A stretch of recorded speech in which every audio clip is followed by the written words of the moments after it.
Do you ever feel like there's just so much financial information online, you just don't know where to start? So many financial gurus out there. Do you feel like housing is starting to feel out of reach, or being financially free is just far beyond anything that's imaginable? Well, we're here to let you know that the American dream is still in reach, and our special guest will help you with that today.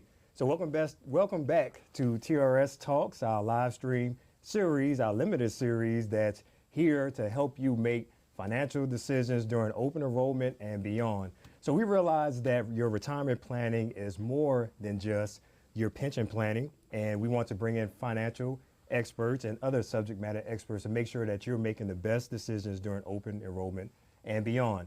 Now, we won't be taking any questions from the audience today, but we have curated some questions that we have gotten in the field along the way.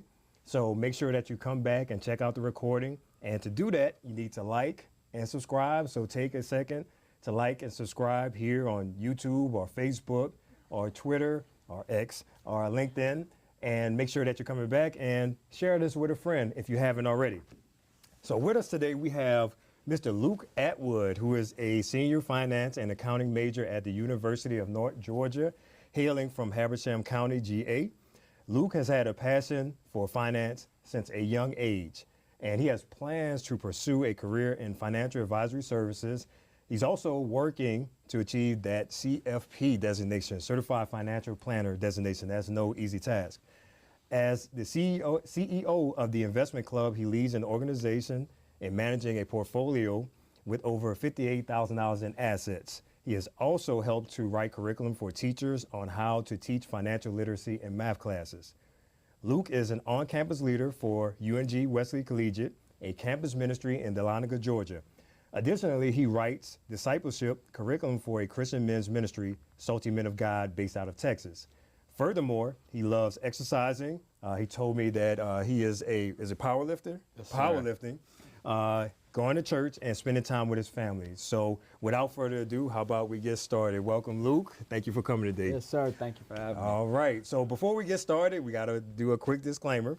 The views and opinions expressed by our guests are their own and do not necessarily reflect the official stance of TRS.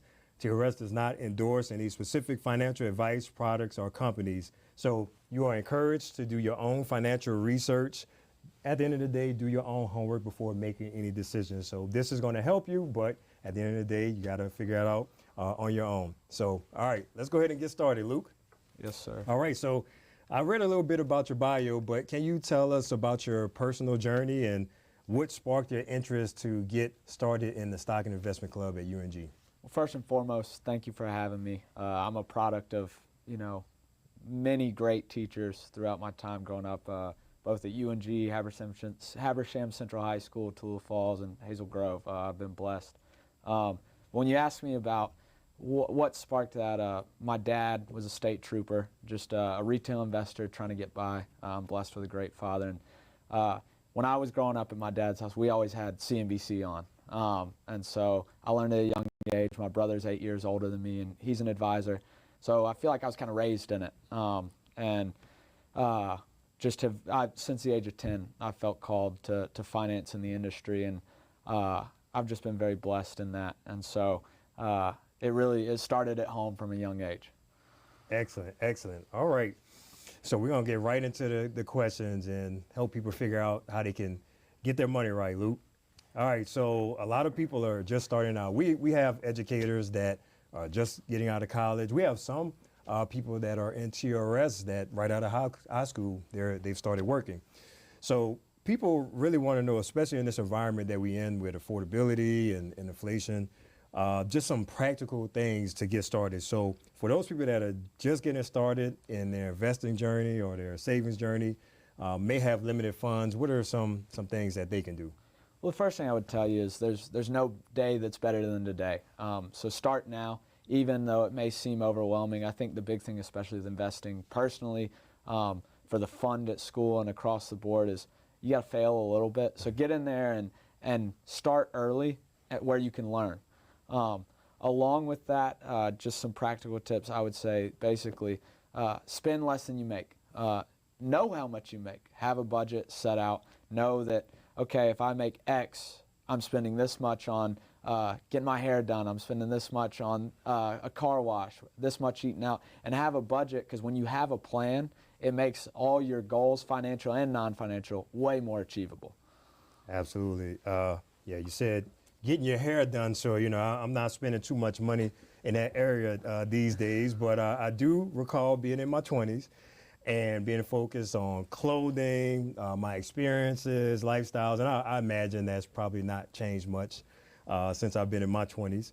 So I also understand how difficult that can feel at first, just getting started, doing that initial part, because it feels like I have to cut back from something, or there's something that I can't do. So what are some common pitfalls that young educators may face when they're trying to transition from living above their means to below their means? Well, I'll say I have a lot of friends who are young educators, first, second, third-year teachers, and a lot of friends that are education majors. And the number one pitfall I see with anybody when it comes to finances is I'm focused more about what you're doing than what I'm doing.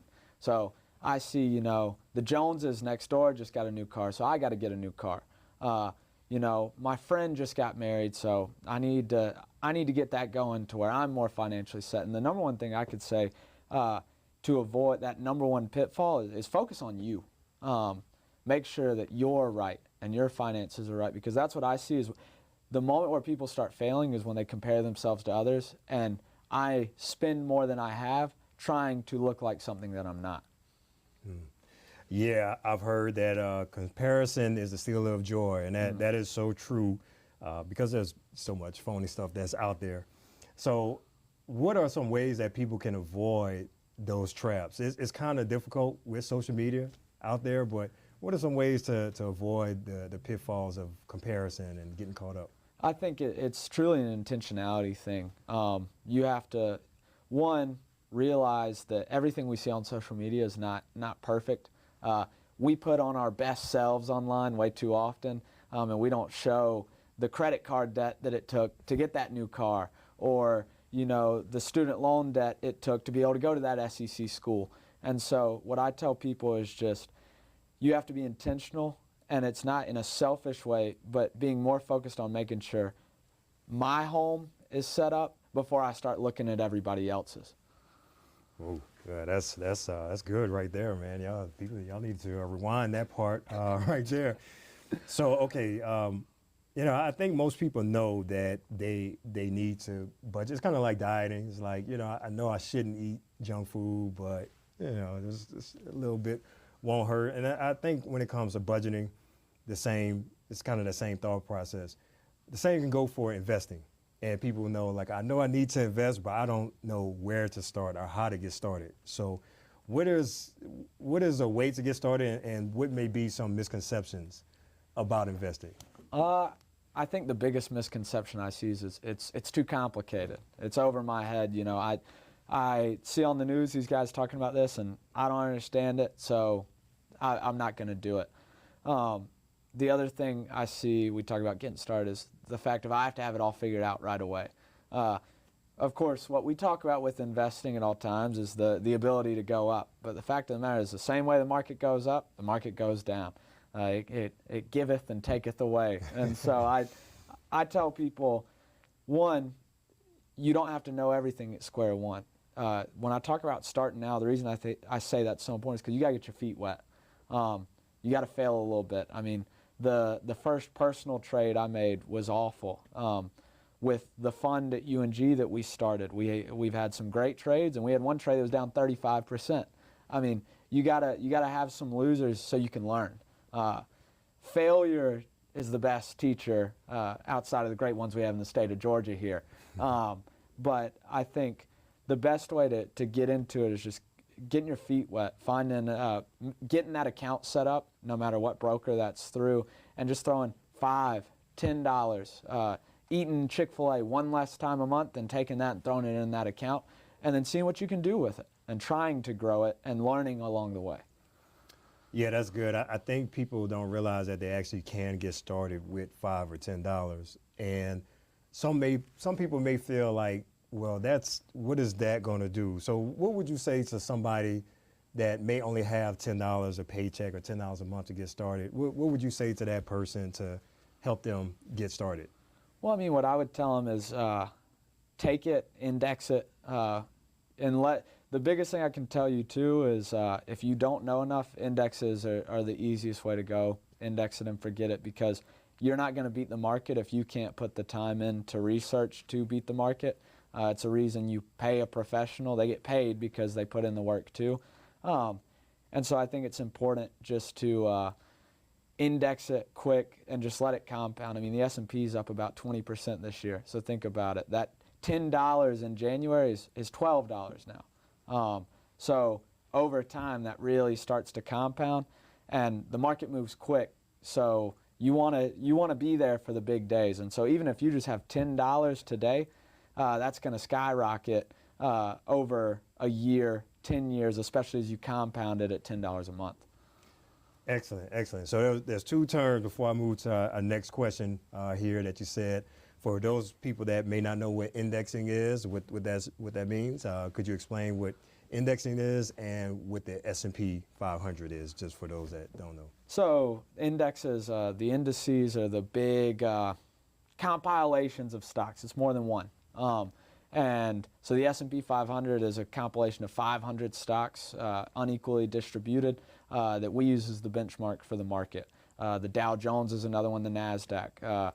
They tend to drive the market, and they tell us how are we doing. And indexing is the way to go, because you're automatically diversified. We talk a lot about diversification. You're already in all the sectors when you do that. You're not worrying about having to allocate at different points. And compound interest is just the principle of they start to add up. And so you can use a basic compound interest calculator anywhere and see that $1,000 a year over time, flat line over 5 years is only going to be $5,000, but because it would grow at a rate of, let's assume, 7%, it's going to be a lot more than $5,000, especially if you start at 20. That's the number one thing I tell people when I talk about starting young. The difference in a retirement account start at 20 versus 30 is massive. That first 10 years, people don't understand how important that is to get in now, so you have the opportunity for that extra 10 years of growth, and then the rest will compound off of that. Okay. All right. Yeah. So thank you for clearing that up. All right.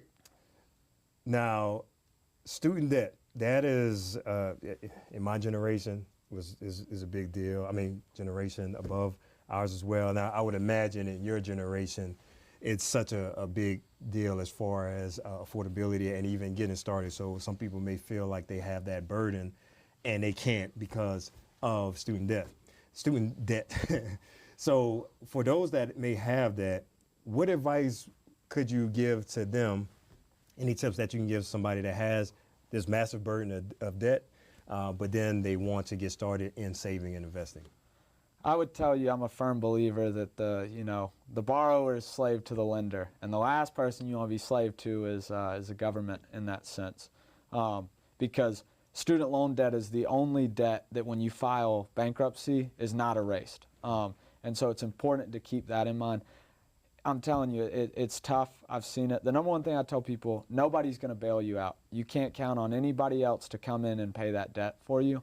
So you got to pay it down one at a time. The biggest issue I see is people go through college and don't even know how much debt they're in.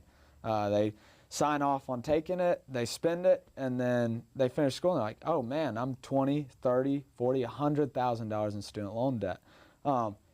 You need to get it paid off, but I also think you can pay off debt and save/invest at the same time.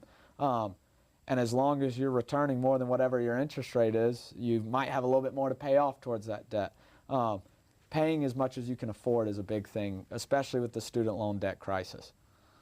So, I've heard different philosophies around paying off your debt first and then investing.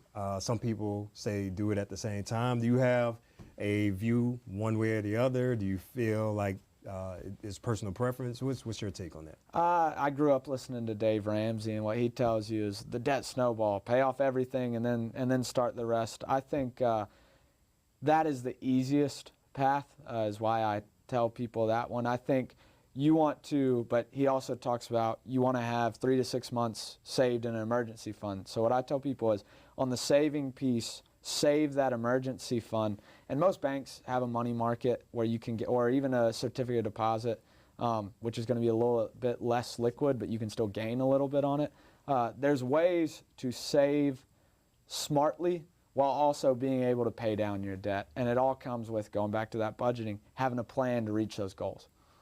Gotcha. So if you can, pay your debt off as soon as possible if you're able to do so and still save. That's my principle, yes. I got you. All right. So offline, we had a conversation about pressures from social media. We touched on that a little bit, and we're going to get into social media a little bit more in just a second. But there's also pressures from society, from family, from our parents, from the community to do these different things or hit these milestones, like having children at a certain age or getting married at a certain time. So you touched on it a little bit, but what would you say to those influences and having your own personal and career goals? What I tell people is, going back, you're going to see a theme here, focus on you. One thing, a principle I tell everybody I know to do is you need to have a list of what is important to you. It doesn't matter what it is, but having it something to look at makes it a little bit more real. And with that, knowing whose opinion matters and who doesn't, because nowadays we get influences every time we open our phone. So there's influence coming in from every direction, and I got to know that, I care what Winston thinks, but I don't care what the random social media guy thinks. And being focused on your goals, not letting other people into that, I think is a big thing, because what happens is when you let other people influence your goals, they're no longer yours. And I think it pains me to know that people compromise their beliefs and what they want because somebody else stepped in. You got to focus on what is important to you.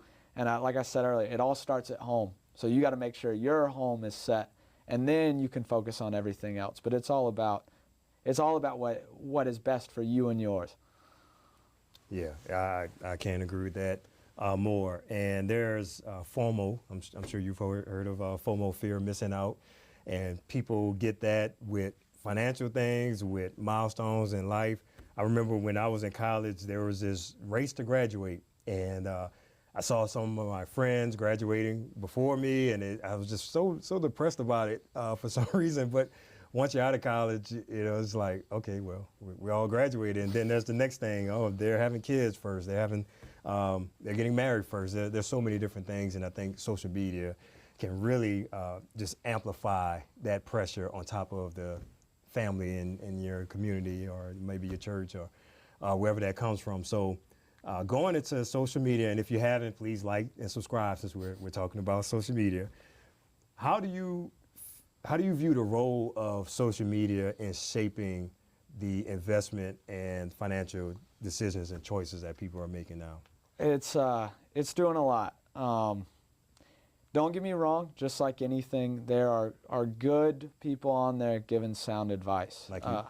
But I think the issue is you got a lot of bad apples who just want to capitalize, and I think the other thing is the most outrageous things tend to get the most attention.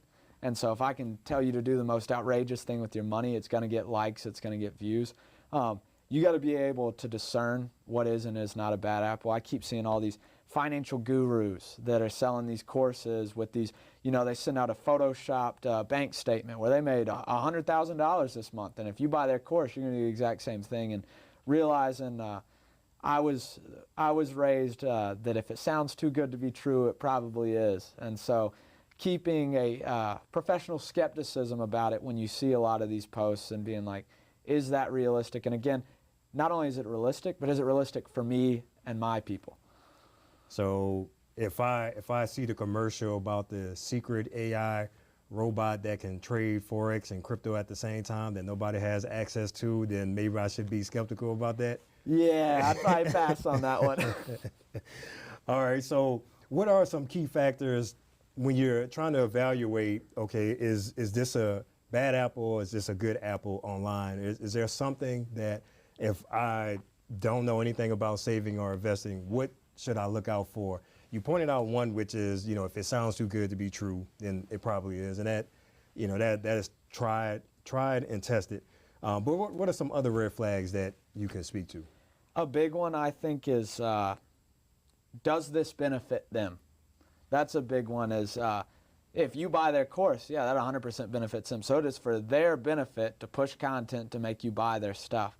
But there are a lot of honestly solid accounts out there and solid people giving out advice that it doesn't benefit you. Watching their video doesn't benefit them.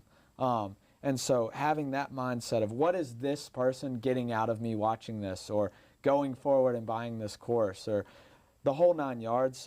The other thing I keep in mind is more is not always better, because like I said, the outrageous things tend to get the most interaction.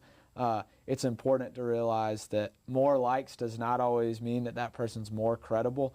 What I typically do if I am questioning the credibility of something that was said in an Instagram reel or a TikTok is I'll go to the internet and I'll start researching it. And, you know, I see a lot lately on FHA loans. So, well, details on FHA loan. What can you not do?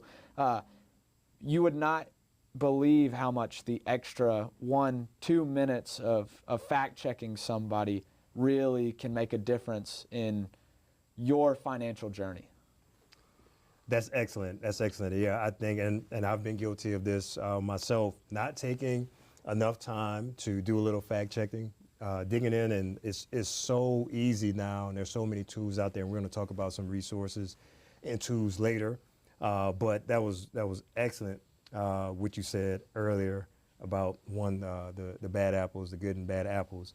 But likes and followers, I do think that there's a confusion with number of followers, number of friends, number of likes. That means either good or credible, and it's not always the case. So that's a great point that you made there.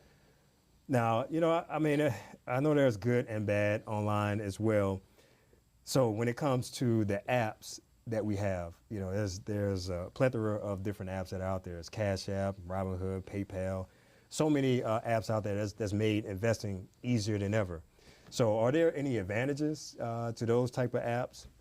I would say there are advantages. Since 2019, because of it, there's no fees. And so you have hidden fees, but there's no fees per trade. And it's really opened up the market to anybody can do it, which I love, because anybody and everybody can be a retail investor. I can, you can, my dad who's a state trooper can. And I think it really opens it up for everybody.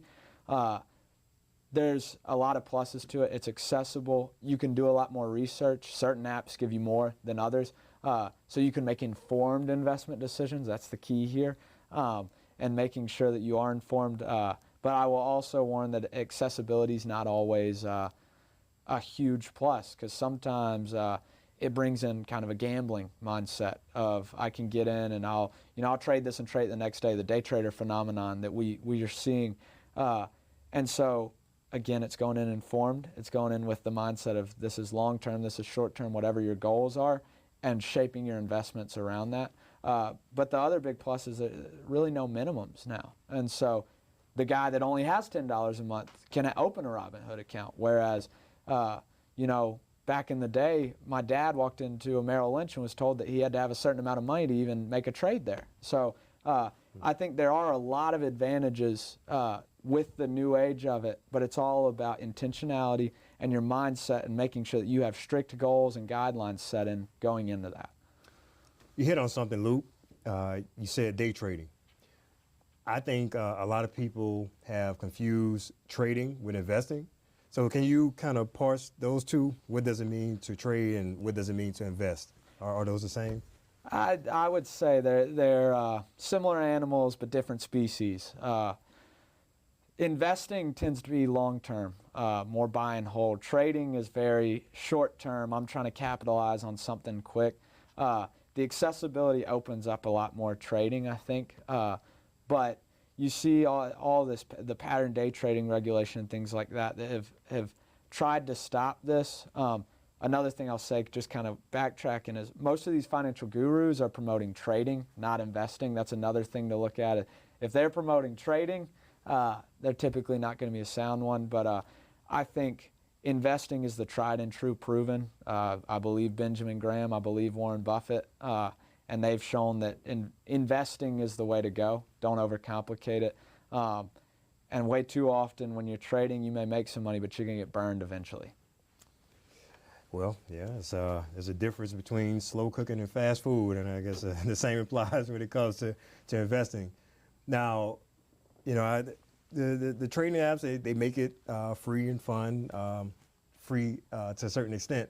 So are there any hidden costs that may be in those apps, or other things, charges that people might need to look out for that are not on the surface? It's real easy to sign up. We can open up a Robinhood account in less than 5 minutes, and not to pick on them.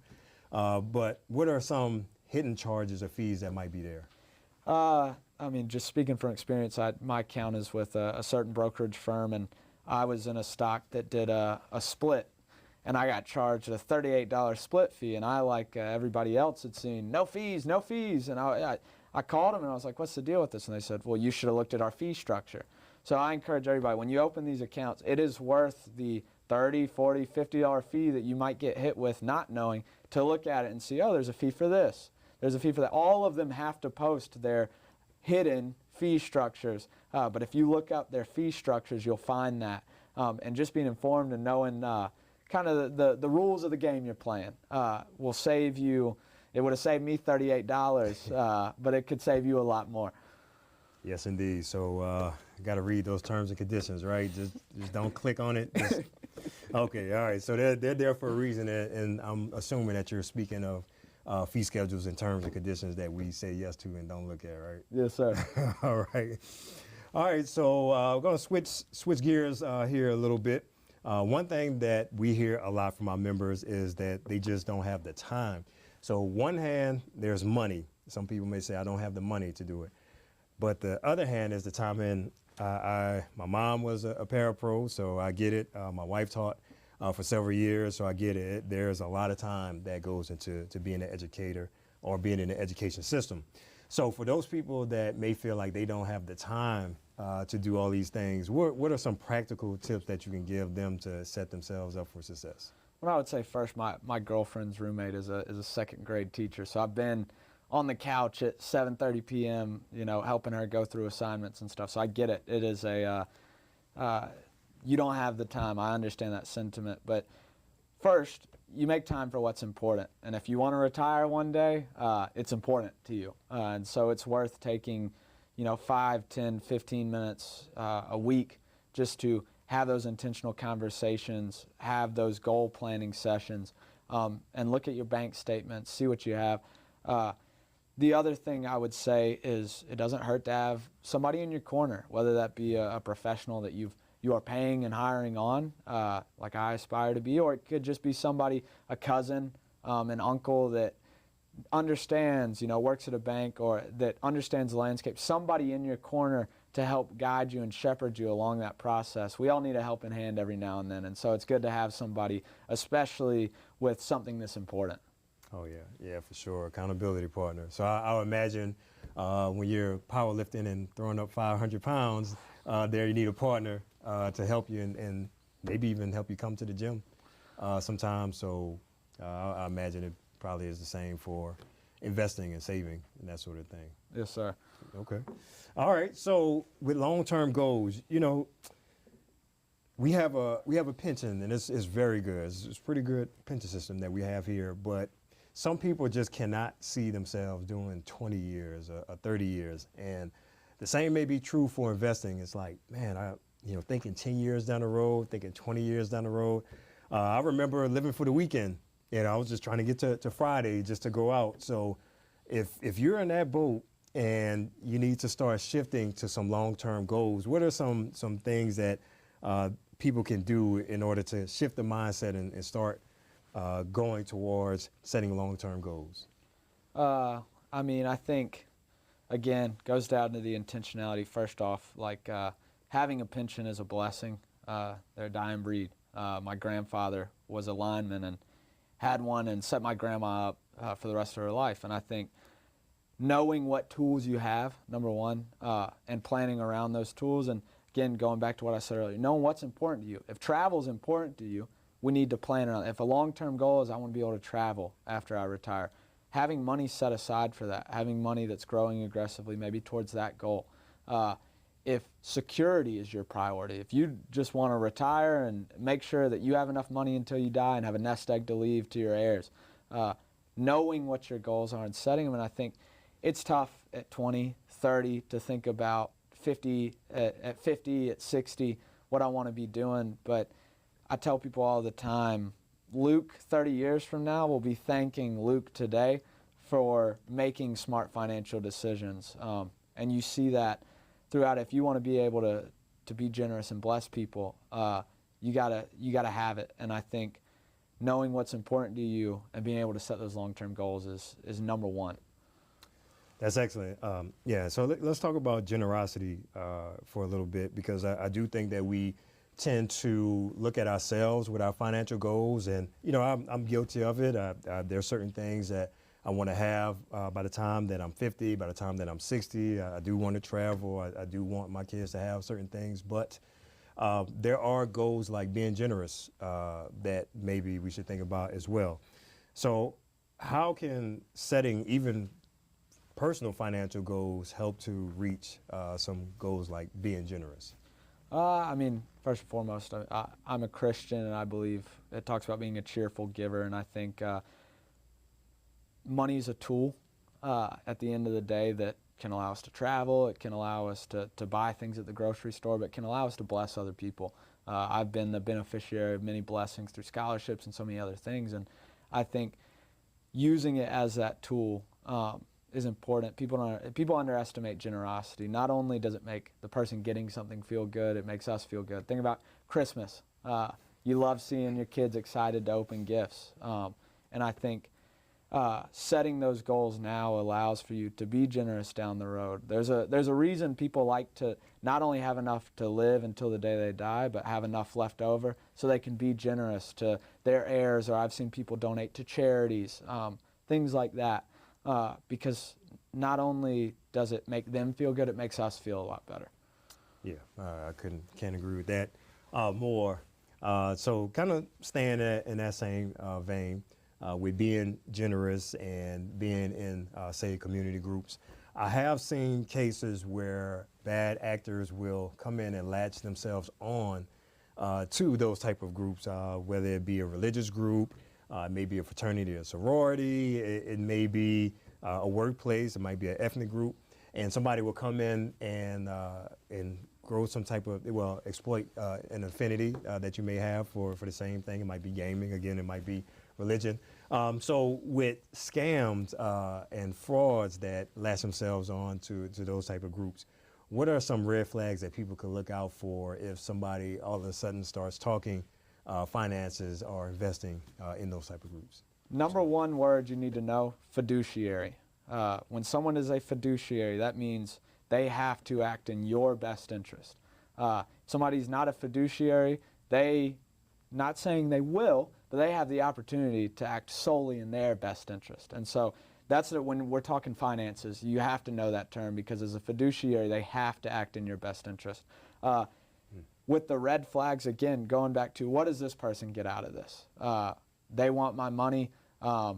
Also, just being very open to, if they're pushing very aggressively, that can be a red flag. Another thing I see is wanting a lot. I see a lot of people that do have a decent portion of money. When they find somebody that they think they might trust, they'll give them 10% of their finances to look over, and then they test that trust over time, and then maybe they pass over the rest. But I think it's an industry that can be driven by self-interest, sadly. And so knowing the motives behind the people around you that are coming in. Names also. There's certain companies that carry better reputations than others, knowing who that person is with. And I think just being mindful, let's just be honest, trust your gut. I think a lot of the times when we have somebody we don't trust coming in and talking to us, we get a feeling of, this guy seems like he's scamming me. Again, if it sounds too good to be true, it probably is. Trusting that gut, I have a bunch of stories about bad financial decisions, and I will spare the audience of those, but there were times where my gut was telling me that people will call it different things, but yeah, I knew that going forward is probably not a bad idea, but this person is just so smooth, they're suave, and they're very pushy. And this is something that I've seen with high risk investments, highly volatile investments as well. There is sort of this thing where people are like, come on, you got to do it, you're going to miss out. So this is kind of going back to some of our social media and the get rich quick schemes. What are your thoughts about some high risk, highly volatile type of investments out there?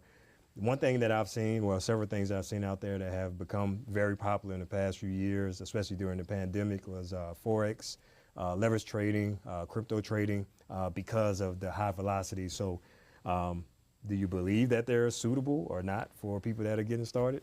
Here's what I'll say. I had a staff member come to me at UNG one time and ask me, you know, she kept hearing a lot about crypto. And she's like, everybody's telling me I got to get in. Everybody's saying you need to get in now. And she's like, what should I do?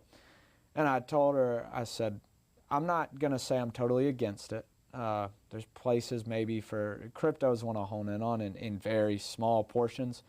But what I tell everybody is whatever amount of money you're putting into that, I want you to be okay with right now you could light all that on fire and you'll be able to stomach that. Because that's the thing I see. Yeah, high risk, high return. We talk about that. That's the law of finance. But the only thing that is risk-free, presumably, is treasury bonds. And so you have to know your risk tolerance. But the number one thing I tell people when they're given these high-risk investment sales is that I'm not going to tell you not to do it, but whatever money you put in it, you need to be okay with lighting on fire and it being gone in 10 seconds. Yeah, and I personally know people who probably did better just throwing it out the window than getting into some high risk, what could have been high reward investments. And in my opinion, and from what I've observed in my years in finance, is typically by the time you find out about it, is usually too late or the trade has already happened.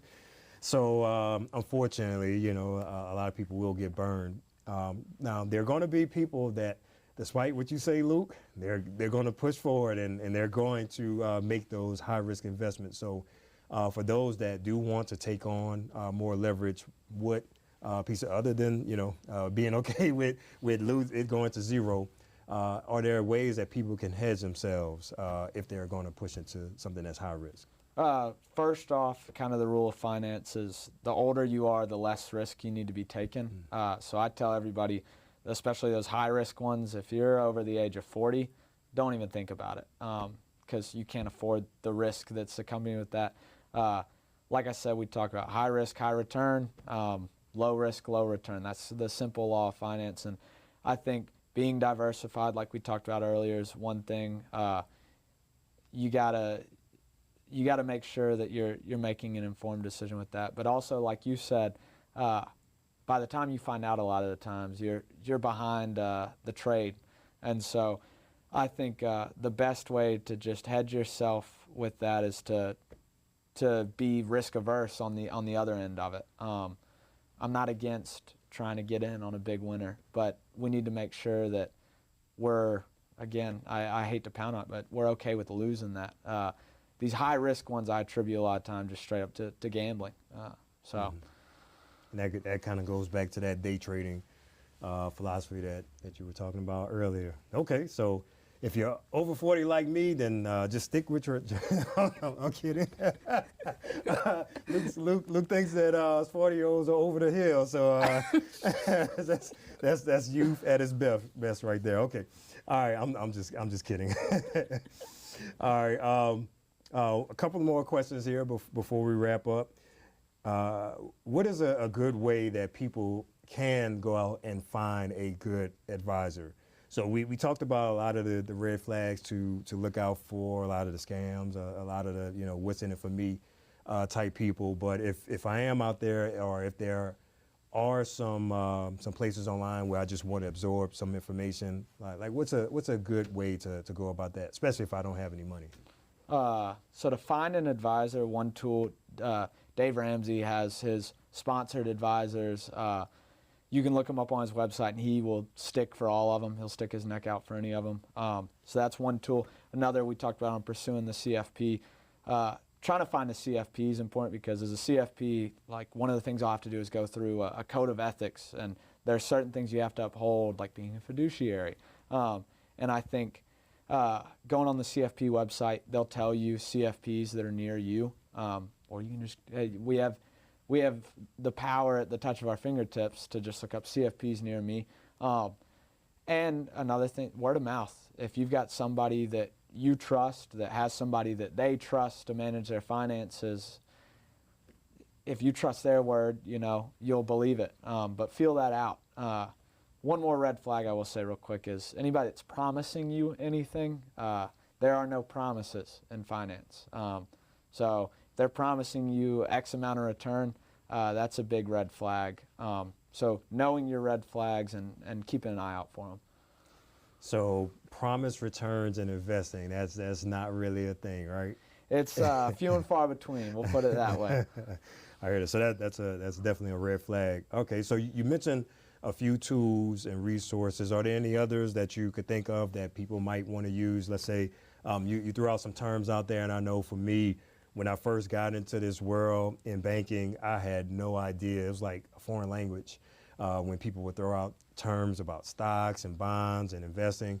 So what are some good tools that people can use if they are fresh, or I mean, even if they're seasoned, just to get a refresher? These are all my favorite tools I'm looking at right here. First and foremost, if you Google a stock term, most of the time, the first link that's going to pop up is Investopedia.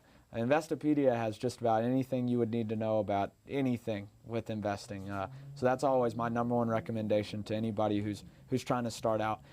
Next, Money Stuff. It's a newsletter put out by a guy named Matt Levine. He sends it out about 2 o'clock every day.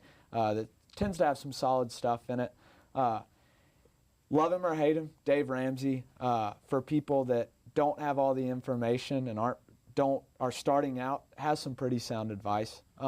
So I think he's a good tool, and he has a lot of tools within his network. An Instagram account I love is it's goodstudent_investing. They just put out informational material, no opinions, just charts and some stuff about stocks, relevant things. Charlie Bolello is a good chart one if you just want charts to realize, well, what's inflation at, things like that, and where should it be. He paints really good pictures for that, especially if you're a visual learner.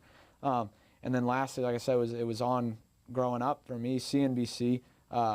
They're going to be, like anywhere, there's even going to be some bad apples on there, but I think we talked about failing, learning to discern who is trustworthy and who is not is really important in that process. But those are by far my favorite resources that I personally use. Yeah, those are some pretty good ones. I like that list. Okay.